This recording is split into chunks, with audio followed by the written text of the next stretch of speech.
আমাদের ইনি কালকে বলেছেন এটা হলো একটি কবুলিয়াতের মাহফিল। লক্ষণ কি পাইছেন? আজকে যায় তওবা পড়ছে লোকটা বলছেন একজন লোক যদি একটা মাহফিল থেকে হেদায়েত পায় তাও সার্থক।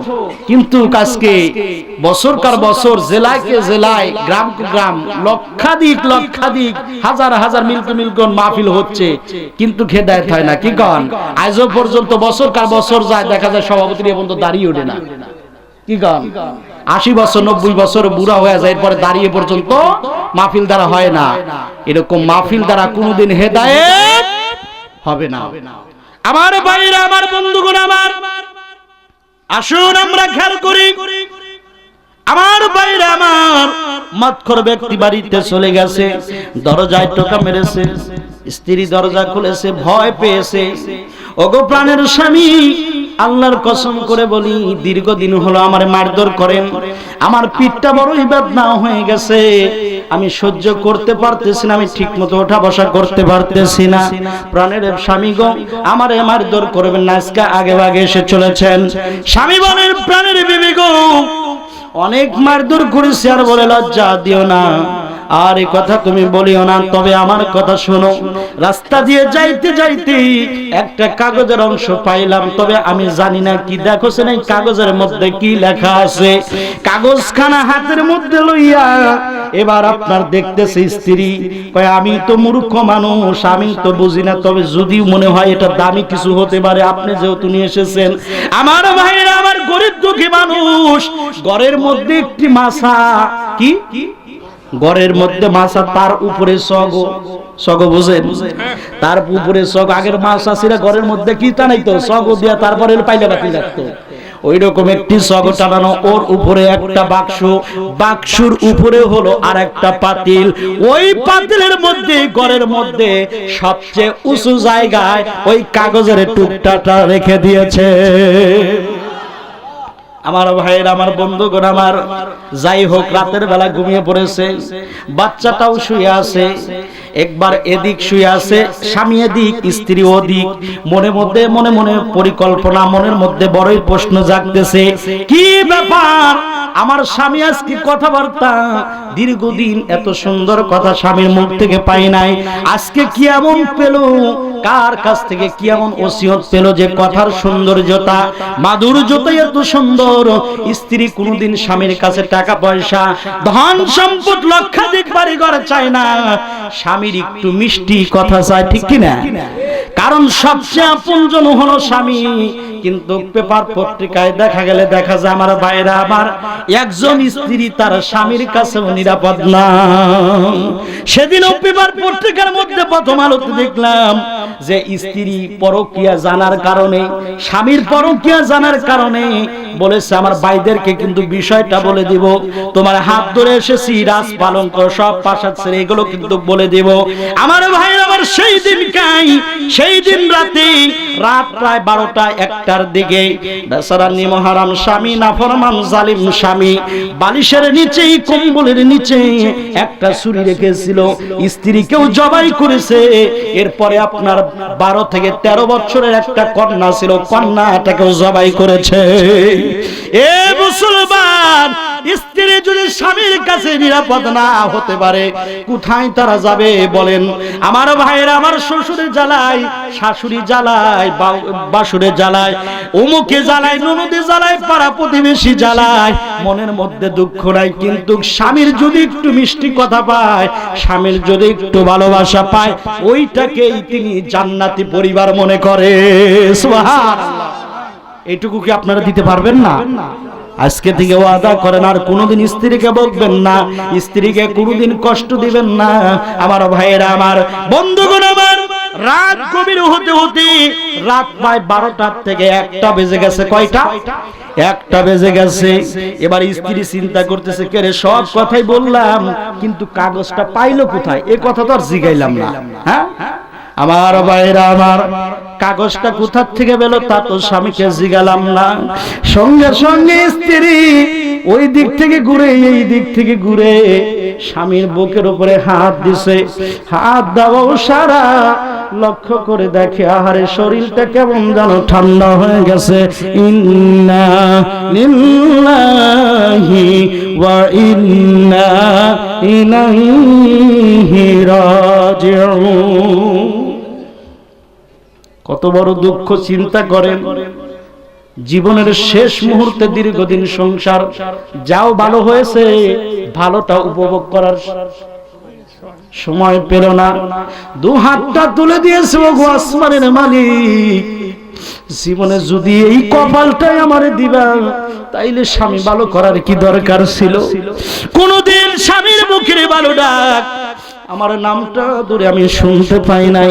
আল্লাহ গো, যদিও তুমি ভালো করলা, যদিও তুমি হেদায়েত নসিব করলা, কিন্তু স্বামীর তো ভালোবাসা কিসমত আমার নসিবে হলো না। আমার ভাইরা আমার চিকরা চিকরে শুরু করেছে। মেয়েটা এসেছে, বাবা গো, ও বাবা গো, ও বাবা গো, আমি তোমার মেয়ে, তুমি একটু কথা বলো। রাতটা শেষ হয়ে গেছে, লোক কিছু জানাজানি হয়ে গেছে, কিন্তু কই যায় মত করে নামাজ কালাম তো পড়েই নাই, লোকদের বিরোধী করেছে। আমার ভাইরা আমার শত শত লোক বাড়ির কাছে নিকটবর্তী আসে না, কিন্তু দূর দূর দিয়া সকলে টিটকারি দেওয়া হলো মদখোর, ও হবে জাহান্নামী, ও হলো খারাপ মানুষ, ওর কাছে কেউ যাবে না, ওর কাছে গেলে পাপ হবে। সকলে নাকে হাত দেয়, সকলে নাকের মধ্যে হাত দেয়, ঘৃণা করে যায়, চোখের পানি ছেড়ে দিয়ে সন্তানটা বলে, মা গো, আমরা দেখেছি কত মানুষের বাড়িতে কত লোক আসে, আমাদের বাড়িতে কেন আসে না? দু হাত দিয়ে জোরে জোরে বলে, মা, তোর বাবার আমল নসিবটাই এতই খারাপ ছিল, ভালো কিছু করে যাইতে পারে নাই, এই জন্য লোকগুলো কেউ হাজির হয় না, তোর বাবাকে ঘৃণা করতেছে। ইমাম সাহেবকে ডাকা হলো পরিবারের থেকে। ইমাম সাহেব বলে, আল্লাহর কসম করে বলি, চাকরি যাক আর না যাক, চাকরি থাকুক বা না থাকুক, সবার আমি জানাজা করতে পারি, কিন্তু এই ব্যক্তিটার আমি জানাজা করব না। মুসিবত খালি কি করতেছে? চাপতেছে। আমার ভাইরা আমার বলতেছি, ইমাম সাহেব, এটা হলো সমাজের দায়িত্ব, আপনার কর্তব্য বলে না। এই লোকটা তো আমার কথা শোনেই নাই। যখন ইসলামের দাওয়াত দিতে গিয়েছি, ঠাট্টা করেছে, অনেক আনন্দ আমার সাথে মজা করেছি, কোরআন নিয়ে ইসলাম নিয়ে ঠাট্টা করেছে। আমার ভাইরা আমার বন্ধুগণ আমার, খারাপ লোকের পাশে কেউ যাইতে চায় না। যদিও চেয়ারম্যান সাহেব বলেন লোকটা ভালো ছিল না খারাপ ছিল, কয় হ্যাঁ ভালো ছিল, বাহ জান্নাতে। একবার কোন লোকটা ভালো ছিল না কি ছিল? খারাপ ছিল, কয় ভালো ছিল, কয় আবার কোন লোকটা ভালো ছিল না খারাপ ছিল। এখন চেয়ারম্যানের সামনে কেউ বলবো যে না লোকটা খারাপ ছিল, তাহলে গুতানি শুরু হবো না? হ্যাঁ, বা ভালো হয়ে গেছে। এখন কয় লোকটাকে হলো 4 ওয়াক্ত নামাজ কাজা গেছে, 4,4556 টাকা, আর ই করে দেন, এটা কাফারা হইছে, নামাজের কাফারা আছে। হায় রে মানুষ, যদি কাফারা দিয়া যদি হইতো তাহলে কোটিপতি লোক তাহলে নামাজ পড়তো না, কি কন? আমার ভাইরা আমার, আউয়ালু মা ইউহাসাবু বিহিল আবদুল ইয়াউমাল কিয়ামাতিস সালাম, সর্বপ্রথম কিসের আল্লাহ হিসাব নেবেন? ওদিকে যাচ্ছি না, আপনাদের ওয়াজটা জানা আছে। আমার ভাইরা আমার, খারাপ লোকের পিছনে কেউ যাইতে চায় না, দাঁড়াইতে চায় না। ইমাম সাহেব বলে, আমি এই লোকের নিকৃষ্ট লোকের জানাজা আমি করতে পারবো না। কি করবেন? চাকরি খাবেন? খান, তারপরে আমি ওর জানাজা কোনোদিন আমি পড়াবো না। চোখের পানি ছেড়ে দেয়, ওগো আল্লাহ, আমার স্বামীর কেউ জানাজা পড়াতে চায় না, আল্লাহ গো, দুনিয়ার কেউ না জানুক, তুমি তো জানো গো আল্লাহ, আমার স্বামী তো জীবনের শেষ মুহূর্তেও ভালোবাসার নমুনা দেখা দিয়েছিল, কিন্তু আমার মনে হয়েছিল যদি বেঁচে থাকতো তাহলে কি করতো? ভালো হয়ে যেত, তোমার হুকুম আহকাম মানতো। আল্লাহ গো, দুনিয়ার কেউ না জানুক গো আল্লাহ, তুমি তো জানো। আমার ভাইয়ের আমার কথার সাপেক্ষে গুণমূর্তি ইমাম সাহেবকে বুঝায়া মাত্র 6 থেকে 7 জন মানুষ, ইমাম সাহেবের মনটা ভালো না, আল্লাহু আকবার আল্লাহু আকবার আল্লাহু আকবার বলে, আশহাদু আল্লা ইলাহা ইল্লাল্লাহ বলে, মিনহা খলাকনাকুম ওয়া ফিহা নুঈদুকুম দরাদরি করে সব চলে গেছে, মনটা ভালো না। রাত হয়ে গেছে, মক্কর ব্যক্তির কি অবস্থা আল্লাহর খেলা বোঝাবার দায়। রাতটা যখন গভীর হয়ে গেছে, দুনিয়ার কারো চোখে পড়ে নাই, সবাই ঘুমায় গেছে। আমার আল্লাহ তাআলা ওই যে ইমাম সাহেব যিনি জানাজা পড়তে চান নাই, ওই ব্যক্তিটার আল্লাহ পাক চোখটা অন্তর চক্ষু খুলে দিয়েছেন। উনি চোখ দিয়ে নজর করে দেখেন স্বপ্নের মাধ্যমে ওই মদখোর ব্যক্তিটা জান্নাতের মধ্যে আগে ঘোরাফেরা করতেছে, ফেরেশতারা পিছনে তারা আহলান সাহলান মারহাবা দিতেছে। আশ্চর্যের ব্যাপার, ঘুমটা ভেঙে গেছে, ইমাম সাহেব অবাক হয়ে গেছে। ফজরের নামাজ কোন মুহূর্তে 2 রাকাত সুন্নাত 2 রাকাত ফরজ নামাজ শেষ করে আজকে আর সূরা হাসর অন্যান্য দোয়া দুরূদ না পড়ে চলে গেছে বাড়িতে। কোন বাড়িতে? মদখোরের বাড়িতে। আমার ভাইরা আমার, বাড়িতে গিয়ে বলতেছেন বোন গো বাড়ি আসেননি, বাড়ি আসেননি, দরজাটা একটু খুলেন, ঘরটা খুলে গেছে। ও মেহেরবানি করে বোন, একটু মেহেরবানি করে বলেন স্বামীর কি এমন আমল ছিল, আপনার স্বামী কি এমন কাজ করেছেন? এবার বলতেছেন ইমাম সাহেব গো কি বলবো, এটা কে না জানে আমার স্বামী হলো মদখোর ছিল। লজ্জার কথা, 2 নাম্বার হলো আমার স্বামী প্রত্যেক দিন আমারে মারধর করতো। আপনারাও জানেন কোনোদিন মসজিদে যাইতো না, বরং বিরোধিতা করতো। এর ব্যাপারে সার্টিফিকেট দেওয়ার মতো কিছু নাই। ইমাম সাহেব বদনার লালের মতো পানি ছাড়ছে। ইমাম সাহেব বলেন বোন গো, ও বোন মেহেরবানি করে বলেন, দেখেন একটু আপনার মাথায় নলেজে কিছু আসে নাকি? আপনার স্বামী এমন কি কোনো কাজ, কোনো আমল ভালো কোনো কাজ করেছেন? সঙ্গে সঙ্গে স্ত্রী বলেন ইমাম সাহেব দীর্ঘদিন হলো নুন ভাত মরিচের সংসার করেছে, ভালো কোনো ভালোবাসা পাই নাই। তবে আল্লাহর কসম করে বলি, গতকালকে রাত্রে, শেষ রাত্রে যেদিন মারা যাবে ওই রাত্রে মদ খাওয়ার জন্য রওনা দিয়েছে। বাচ্চাটাকেও ছুঁড়ে মেরে দিয়ে আমার বুকে লাথি মেরে মদ খাওয়ার জন্য রওনা দিয়েছে। লম্বা বিষয়। একটা কাগজ নিয়ে হঠাৎ করে অল্প সময়ের মধ্যে ফিরে আসলো। কাগজটা কি কিন্তু আমি বুঝতে পারলাম না। কাগজটা আমি রেখে দিয়েছি। বলতে বোন গো কাগজটা কি আছে? বলে হ্যাঁ আছে। ইমাম সাহেব বলেন আমি নজর করে দেখি, এবার ভাঙ্গা শিরনে একটি ছোট ঘর। আমি ঘরের মধ্যে মাথাটা নিচু করে প্রবেশ করলাম। করার পরে দেখি একটি মাছা, মাছার উপরে একটি সগু টানানো, সগুর উপরে একটি পাতিল, পাতিলের মধ্যে দেখি একটি কাপড়, লাল কাপড়। ওই লাল কাপড়ের মধ্যে একটা কাগজের টুকরা, কাগজখানা আমি হাতের মধ্যে লইয়া দেখি এটা সাধারণ কোনো কাগজ না। আমার মা আমারে কোলে নিয়া ছোটকালে ফজরের সময় আমার মা ঘরবাড়ি ঝাড়ি দেওয়ার আগে সেই কথাটা আমার মা বলতো, আলহামদুলিল্লাহি রাব্বিল আলামিন। পড়েন আলহামদুলিল্লাহি রাব্বিল আলামিন। আমার ভাইরা আমার, আমার বন্ধুগণ, এই কোরআনুল কারীম আমার ভাইরা আমার শ্রেষ্ঠ সাধারণ কোনো বিষয় না। এই কোরআনকে যারা মানে, কোরআনকে যারা শ্রদ্ধা সম্মান করে, আল্লাহ পাক এদেরকে জিরো থেকে আল্লাহ পাক হিরো বানায় দেয়। জোরে কোন সুবহানাল্লাহ। আমার ভাইরা আমার, বন্ধুগণ আমার, একজন মদখোর ব্যক্তিও যদি জান্নাতে এত উচ্চ মাকাম, উচ্চ মর্যাদা পেতে পারে। গতকালকে মাহফিল করলাম, আমার তখনই মনে হয়ে গেল আমি খাস দিলে তার জন্য, আজকে আমি জহরের নামাজ পড়েও আমি তার জন্য দোয়া করেছি, আল্লাহ গতকালকে মাহফিল করলাম, আমার মাহফিল সার্থক হয়ে গেছে। আজকে একজন তওবা পড়তে আসছে, বলছে হুজুর আর জিন্দেগিতেও আমি অনেক কায়দা কৌশল করেছি, আর ধূমপান করবো না, কিন্তু আপনার অসরা মাত্রই আল্লাহর মেহেরবানি হুজুর আমি ঠিক থাকতে পারি নাই, আপনার কাছে তওবা পড়লাম, জিন্দেগিতে আর আমি বিড়ি খাবো না। আমার ভাইরা আমার, বন্ধুগণ আমার, এই জন্য সাধারণ কোনো বিষয় নাই। এই কোরআনের মর্যাদা আছে কি নাই? জোরে বলেন আছে কি নাই?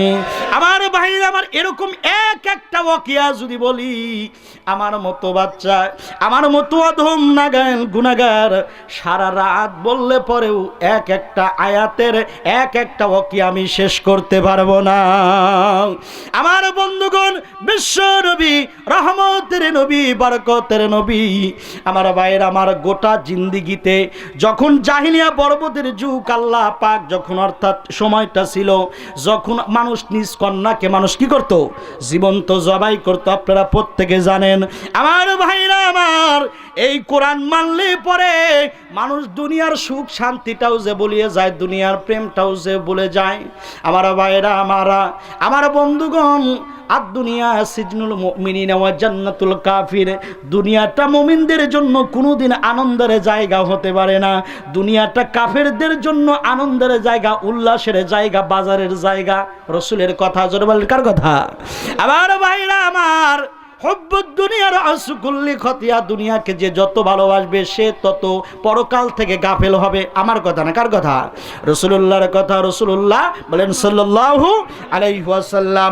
আমার ভাইরা আমার কে না জানে হযরতে মা খাদিজাতুল কুবরা 11 থেকে 13টা যিনি বিবাহ করেছিলেন বিশ্বনবী বরকতের নবী 90 বছরের বুড়ি মা আয়েশা রাসূলকে হাতটা টানে কয় মা আপনি কি কন কয় আমি তোমার সাথে বিয়া বসমু সুবহানাল্লাহ কন কয় মা আপনি কত আমি কত আপনার দিকে তাকান আমার দিকে তাকান ও ভাই গো আসলে আমার তোমার সাথে বিবাহর রঙিন মনের পরিকল্পনা আকার কোনো সব আমার কোনো বাসনা নাই হাসরের মাশাআল্লাহ কিয়ামতের দিন ভয়াবহ অবস্থায় আল্লাহ তো আমারে সিরিয়ালে যখন ডাকবে আমারেও তোমার স্ত্রী হিসেবে ডাকবে আমার ভাইরা আমার রাসূলের প্রেম ভালোবাসা কে না কামনা করেছে রাসূলকে পাওয়ার জন্য কে না ব্যাকুলতা হয়েছে আমার বন্ধুগণ রাসূলের সর্বপ্রথম স্ত্রী নাম কি জোরে বলেন আমার ভাইরা আমার ওই সময়ে সবচেয়ে সম্ভ্রান্ত পরিবার স্বামী মারা গিয়েছে স্বামীর ধন সম্পত্তির একমাত্র মালিকাধীন উত্তরসূরি একমাত্র হলো মা খাদিজাতুল কুবরা উনি এত ধন সম্পদ পেলেন আল্লাহর জন্য ইসলামের জন্য কোরআনের জন্য কেমনে বিলীন করলেন আমার ভাইরা আমার আমি যত আমি মহিলা যত আমি নারীদের যত জীবনী আমি পড়েছি আশারে মুবাশশারা আমি যা কিছু যেভাবে পড়েছি আমি সবচেয়ে দেখেছি আমার ভাইরা আমার আল্লাহর পক্ষ থেকে একজন ব্যক্তি কেউ বলেছেন দুজন ব্যক্তি যাই হোক রাবিয়া বসরি আমার ভাইরা আমার আল্লাহর পক্ষ থেকে একজন সালাম পেয়েছে এই জমিনের বুকে মাটি গড়া মানুষ ও সলিমাবাদের মায়েরা বোনেরা তোমরাও তাদের মতো হয়ে যাও এরকম জীবন গঠন করো ইসলামেরকে নিয়ে কোরআন সুন্নাহ নিয়ে তাহলে তোমরাও ওই রকম মর্যাদা পাবেন মা খাদিজাতুল কুবরা বলেন तमाम পৃথিবীর বিশ্বের নারীদের মধ্যে আমার 4টি কারণে মর্যাদা সবচেয়ে আল্লাহর কাছে বেশি কয়টি কারণ 4টি কারণে আল্লাহ রাব্বুল আলামিন तमाम পৃথিবীর মহিলাদের চাইতে আমার মর্যাদা আল্লাহ পাক বেশি দিয়েছেন আমার ভাইরা আমার বন্ধুগণ আমার মা খাদিজাতুল কুবরা বলেন আমি যখন রাসূলুল্লাহর কাছে আমি যখন তার সাথে যখন আপনারা প্রত্যেকেই জানেন সর্বপ্রথম কাজের যখন উদ্দেশ্যে দাদা চাচা আবু তালেব যখন নিয়ে গেলেন মা খাদিজার কাছে ঘটনা সবারই জানা আছে বিবাহবদ্ধ কিভাবে হলো সকলের জানা আছে 4টি কারণে কেমন করে মর্যাদা পেলেন কেমন করে লাভবান হলেন আমার ভাইরা আমার বন্ধুগণ আমার মা খাদিজাতুল কুবরা বলেন রাসূল করিম সাল্লাল্লাহু আলাইহি সাল্লামের বয়স যখন হলো আপনার হলো 40 রাসূলের বয়স যখন 40 আল্লাহর নবীর আমার বয়স তখন 55 কত 55 মা খাদিজা বলেন আমার বয়স হলো 55 রাসূলের বয়স কত 40 এই সময়ে আমি একদিন হুজরা খানায় ছিলাম আল্লাহর নবী রহমতের নবী বরকতের নবী ও দুনিয়ার মেয়েরা ও দুনিয়ার নারীরা তোমরা শুনে রাখো 4টি কারণে আমার মর্যাদা বেশি এক নাম্বার হলো সর্বপ্রথম আমার 55 বছর যখন বয়স আল্লাহর নবীর বয়স হলো তখন 40 ওই সময় হঠাৎ করে আল্লাহর নবী দেখি হুজরা খানায় ফিরে আসলেন জাম্মিলু ইয়া জাম্মিলু তখন এইরকম ভাবে অর্থাৎ ডাকতেছে আওয়াজ করতেছে আমি ঘর থেকে বের হয়ে দেখি আল্লাহর নবী বৃষ্টি ঝরার মতো ঘা দিয়ে তার ঘাম বের হচ্ছে আমি আল্লাহর নবীর দিকে লক্ষ্য করে দেখি নবীর মধ্যে একটি কাঁপনীয় একটি ভাব লক্ষ্য করা যাচ্ছে কি যাচ্ছে কাঁপনীয়তার একটি ভাব লক্ষ্য করা যাচ্ছে। হযরতে আম্মাজান খাদিজাতুল কুবরা রাদিয়াল্লাহু তাআলা আনহা বলেন, আমি তখন আল্লাহ রাসূলের কাছে আগে বললাম, ইয়া মুহাম্মদ সাল্লাল্লাহু আলাইহি ওয়াসাল্লাম, আপনার এই অবস্থা কেন? বলতেছেন, খাদিজা আমারে চাদর দাও। আমারে কি দাও? চাদর দাও। আজকে আমার এই অবস্থা, এই অবস্থা হয়েছে। তার মানে গারে হেরা গুহায় আপনারা জানেন সর্বপ্রথম আল্লাহ পাক কি করেন? পবিত্র কোরআন সূরা আলাকের কি করেন? ইকরা বিসমি রাব্বিকাল্লাযী খলাক, 5টি আয়াত কারীম আল্লাহ পাক কি করেন? নাজিল করেন। তো ওই সময়ের এই ঘটনাটা আল্লাহ রাসূল সাল্লাল্লাহু আলাইহি সাল্লাম সর্বপ্রথম কোরআনুল কারীম যখন নাযিল হয়, এটা তো কি সাধারণ কোনো জিনিস না, কি বলেন? এইটা কেউ নিতে সাহস পায় নাই। বিশ্ব নবীর উপরে আল্লাহ পাক 30 পারা কোরআনুল কারীম আল্লাহ নাজিল করেছেন। জোরে বলেন সুবহানাল্লাহ। রাসূল রহমতের নবী, বরকতের নবী। আজকে কত টাকা পয়সা, কত কি খরচ করি আমরা, বান্দরবন, কক্সবাজার, রাঙামাটি, খাগড়াছড়ি, কত জায়গায় আমরা সফর করি, অথচ এমনও মানুষ আছে মদিনায় যাওয়ার কোনো বাসনা জাগে না, ঠিক কিনা? টাকা পয়সা অঙ্কটা বেশি হয়ে যায়। অথচ এই যেখানে হাজী সাহেব আছে, একটা লোককে জিগান যাচ্ছে টাকা পয়সা তো অনেক খরচ করছেন, এখনো কি মনে চায় না যাইবার? আরে বাবা কি বলো, হ্যাঁ কি দেখছি, আল্লাহ কি যে দেখাইছে, এই পাওটা যে কোথায় কোথায় পড়ছিল।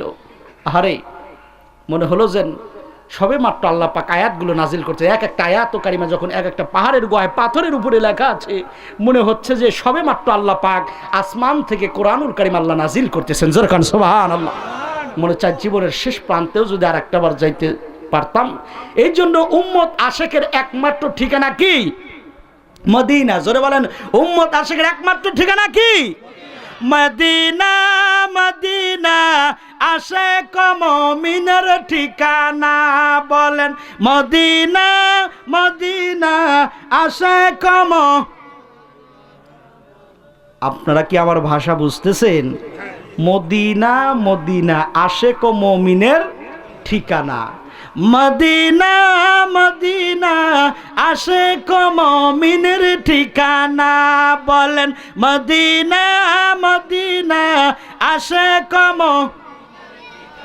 আর দিদার চেয়ে কাদরে ভাই, দিদার চেয়ে কাদরে ভাই, ওই না সোনার মদিনা। মদিনা। মদিনা আশেক মুমিনের ঠিকানা। বলেন মদিনা। মদিনা আশেক। ও ভাই জালালউদ্দিন সৈয়দী ৭৫ বার দেখলো নবীজি। হায় হায় জালালউদ্দিন সৈয়দী ৭৫ বার দেখলো নবীজি। এতবার দেখিয়াও তারে তৃপ্তি তাহার হলো না। মদিনা। মদিনা আশেক মুমিনের ঠিকানা। বলেন, হাত তোলেন। মদিনা। মদিনা আশেক মুমিনের ঠিকানা। ও ভাই মদিনা। মদিনা আশেক। হাত নড়ান। আরে মনে হইতেছে জান্নাতের বাগান। তাকবীর। হাত নাড়ান। আমাদের ওস্তাদ জিরা দেখুক, মনে হচ্ছে যে আজকে মনে হয় এটা সর সলিমাবাদ হয় নাই। হে আল্লাহ, এটা না সর, তুমি কইরো না পর, এর প্রত্যেককে দিও জান্নাতে ঘর। জোরে কোন আমিন। মদিনা। মদিনা আশেক মুমিনের ঠিকানা। বলেন মদিনা। মদিনা আশেক। ও ভাই নবীর শ্রেষ্ঠ সাহাবী হযরত আবু বকর সিদ্দিক, ঠিক কি না? নবীর শ্রেষ্ঠ সাহাবী হযরত আবু বকর সিদ্দিক।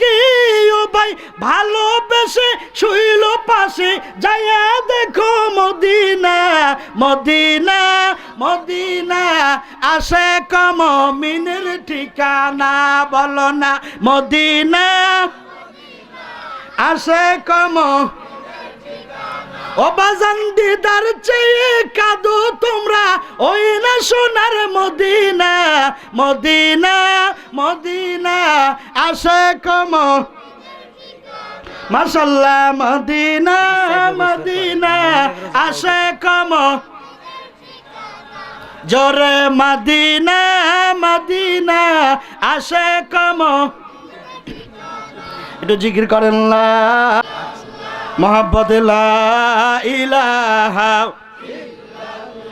জোরে লা ইলাহা লা ইলাহা ইল্লাল্লাহ মুহাম্মাদুর রাসূলুল্লাহ নারে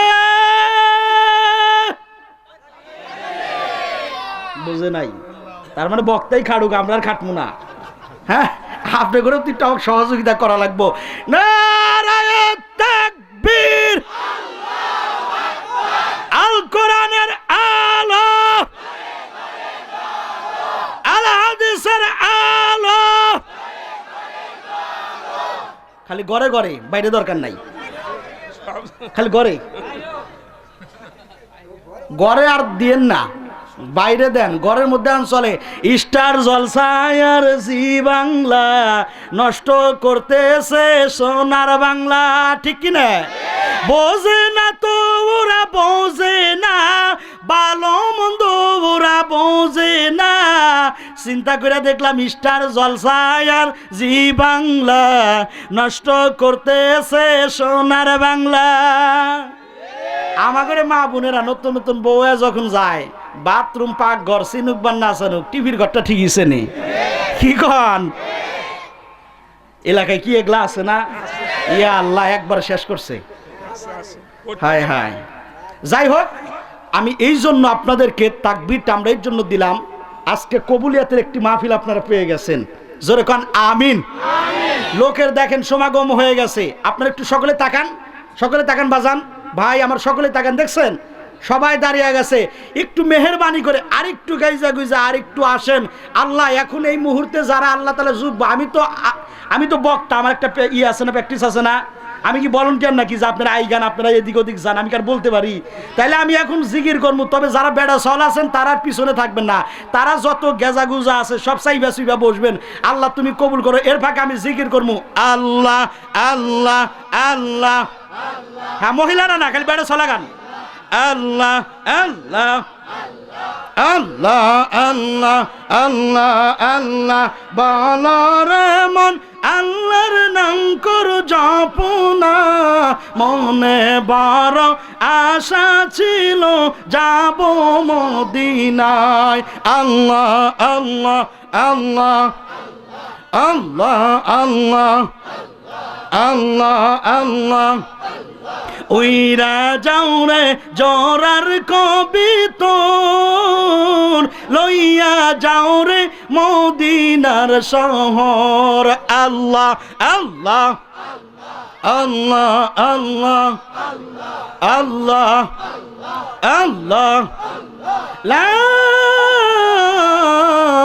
ইলাহা ইল্লাল্লাহ মুহাম্মাদুর রাসূলুল্লাহ মুহাব্বত বলেন সাল্লাল্লাহু আলাইহি ওয়াসাল্লাম খবর পেলাম মা বোনদের জায়গা হচ্ছে না মা বোনেরা একটু মেহেরবানি করে আরেকটু আগায় বসেন এরপরে আসতেছে আমার অত্যন্ত কাছের বন্ধু সুলভ তিনি বলে আগে আমার পরিচয় দিয়ে দিয়েছেন যে আমার বন্ধু মানুষ হ্যাঁ আমি যখনই তার নাম শুনছি তার সাথে আচ্ছা আমার প্রিয় ভাই মাওলানা ইব্রাহিম খলিলুল্লাহ সাহেব উনি অল্প কিছুক্ষণের মধ্যে আমাদের সামনে আসবেন ইনশাআল্লাহ উনি আরো তেজস্বী আরো মনোরসিকী একটি বক্তা আপনাদেরকে ইনশাআল্লাহ প্রাণ খুলে কোরআন কারিমে আলোচনা শোনাবেন এই জন্য আপনারা ইনশাআল্লাহ অবশ্যই থাকবেন আমার ভাইরা আমার শুনে কি নাই যাবেন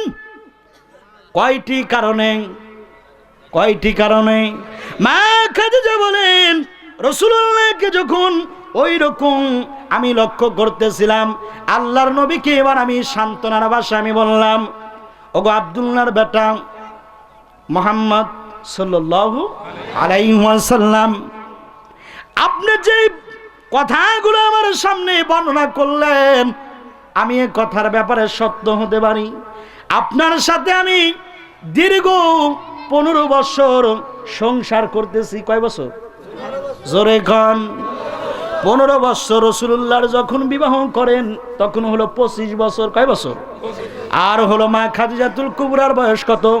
40। দীর্ঘ 15 বছর 55 বছরে আমি উপনীত হলাম। আল্লাহর কসম করে কথাটা আমি আপনাকে বলতে পারি, স্ত্রী কেমন সাক্ষী দিতে পারে স্বামীর ব্যাপারে। আমার ভাইয়ের, আমার বন্ধুগণ, আমার গতকালকে বলেছি, একমাত্র স্বামী আপনি কোন যাইতে, আপনি বক্তা কোন যাইতে, এটা একমাত্র আপনার চাকুর কিংবা আপনার স্ত্রী ভালো বলতে পারবে। জোরে বলেন ঠিক কিনা? আতর লাগাইছে, হারা সুরুত নিয়ে বইছি, কি সুন্দর দেখা যাইতেছে, কিন্তু আমার স্ত্রী জানে যে আমি কোন যাইতে বক্তা। কি কন? হ্যাঁ, আমরা তো মনে করি চাকচিক্য আইসে, ওর বাবার কি বাসনাওয়ালা বক্তা আইসে রে। খবর নিয়ে দেখেন, যে ওয়াজ করে, যে মায়ের ওয়াজ করে, এটি মায়ের খবর নেয় না। ঠিক কিনা? বাইরে আমার বানানো ওয়াজ করি না, আমার মাও কিন্তু গজ শুনতেছে। আলহামদুলিল্লাহ কন। কয়জনের কথা বলবো কনসেন? আমার স্ত্রী, আমার ওয়াইফও ওয়াজ শুনতেছে, আমার আব্বাও ওয়াজ শুনতেছে, আমার শ্বশুরও ওয়াজ শুনতেছে, তাহলে ফুল ফ্যামিলি, আমার ভাইও ওয়াজ শুনতেছে, এখানেই তারা বসে আছে। আলহামদুলিল্লাহ কন। তাহলে কি বানানো করা, মনো করা কি বলার সুযোগ আছে? আমার ভাইরা, আমার বন্ধুগণ, আমার খবর নিয়ে দেখেন, আমার বুলবুলের কথা, আমার কথা আমি বলতে পারি।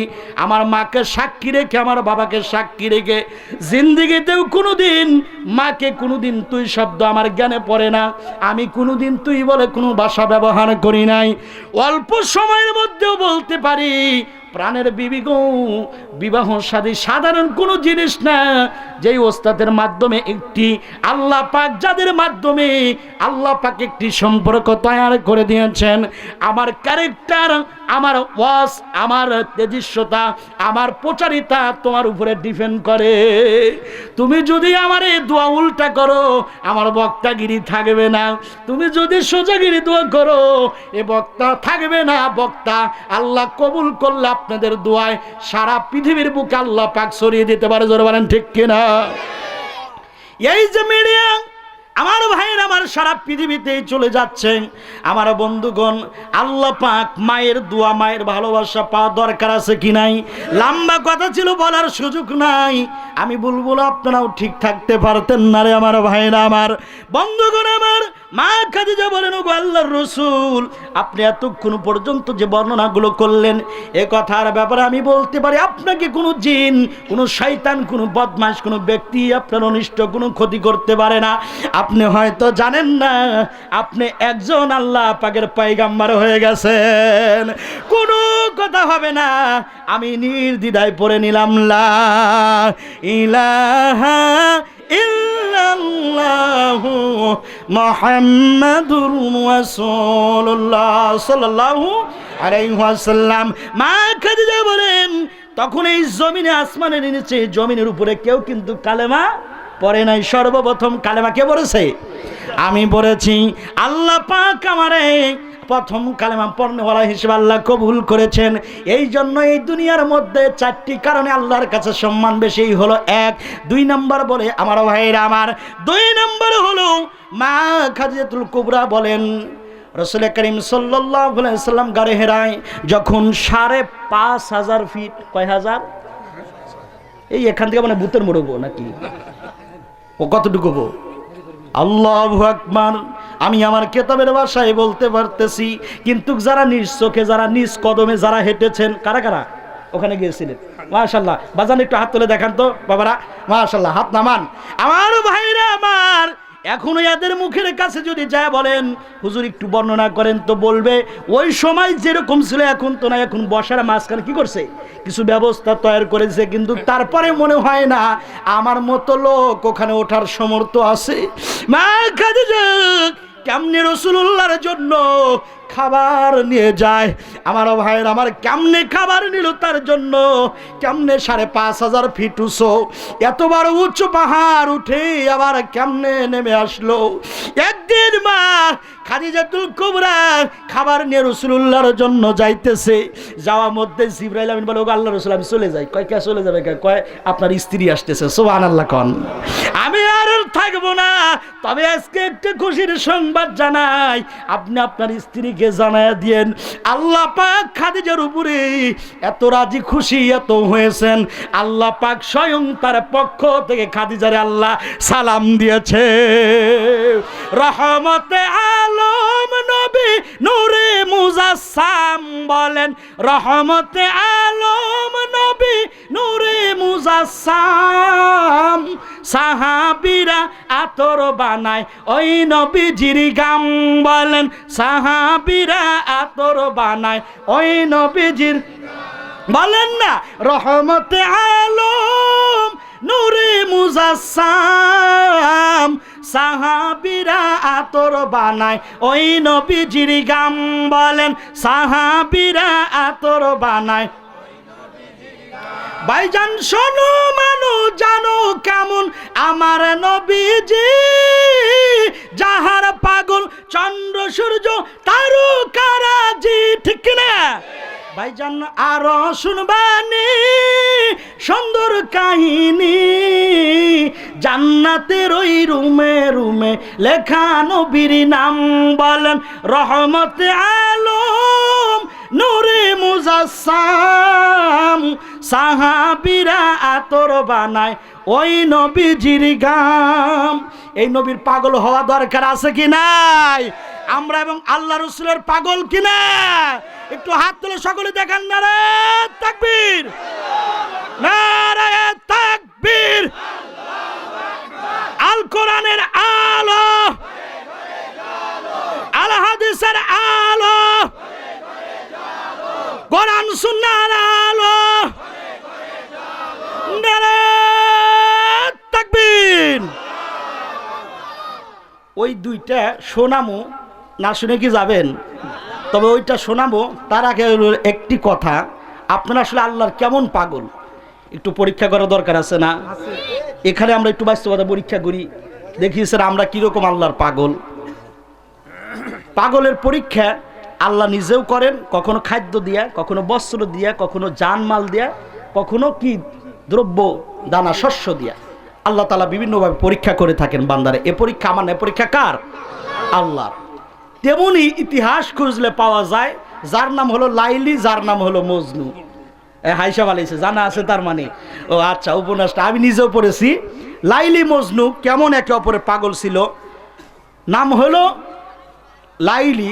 লাইলি একটি খাবার দিয়েছে, খাবার দেওয়ার পরে বলতে সবাইরে খাবার দেওয়ার পর এই খাবারটা দিবে আমার মজনুরে। কারে?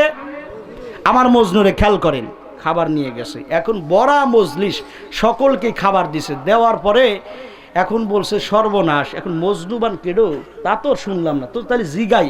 তে বলতেছে এই বড়া মজলিসে এই মাঠের মধ্যে মজনুকে, এখন কয় কে? কয় মজনুর জন্য স্পেশাল লাইলি খাবার বাড়াইছে। একটি হাত তুলছে, কয় আমি মজনু, আমি মজনু। এখন ইয়ে দেখে যে সর্বনাশ, মজনু কি আর এত হয় নাকি? মজনু কয়জন? জোরে কন। মজনু তো একজন, সবাই হাত তুলছে, কি বেকায়দা না? চলে গেছে। হ্যাঁ, আপনি কার কথা বললেন? মজনু কয়জন? দূর বেকুল, মজনু তো একজন। কয় সবাই তারা মজনু সাজে। কয় না, মজনু একজন। কয় তাহলে একটু বেকায়দা, তাহলে মজনু তো কিভাবে খোঁজা লাগে? পরে দিছে একটা চাকু। কি দিছে? জোরে কন। চাকু। চাকুটা হাতে দিছে, দেওয়ার পরে বলতেছে যেটি বলবো যে আমি মজনু, লাইন করাইবে। লাইন দ্বারা বলবা, যেটি বলবো যে মজনু, সাথের সাথে বলবা যে তোমার গায়ের থেকে এই খাবারটা পরে তোমার গায়ের থেকে একটু গোস্ত খাইবার চাইছি। দূর, এই কথা কি আর কেউ মানে নাকি? কয় না, আমার মজনু ঠিকই দিব। আল্লাহর পাগল যারা, তারা আল্লাহর জন্য জানকে মালকে সব দিতে রাজি। জোরে বলেন ঠিক কিনা? আমার ভাইরা আমার বড় মজলিসে চলে গেছে, চাকুটা নিছে। কয় মজনু কেন? কয় আমি মজনু। কয় এভাবে হবে না, লাইন ধরো। আমার ভাইরা আমার 11,500 লাইনের একটি মজনুর কাতার হয়ে গেছে। সকলেই কয় আমি মজনু, আমি মজনু। আয় আয়, মজনু কে রে? মজনু কে?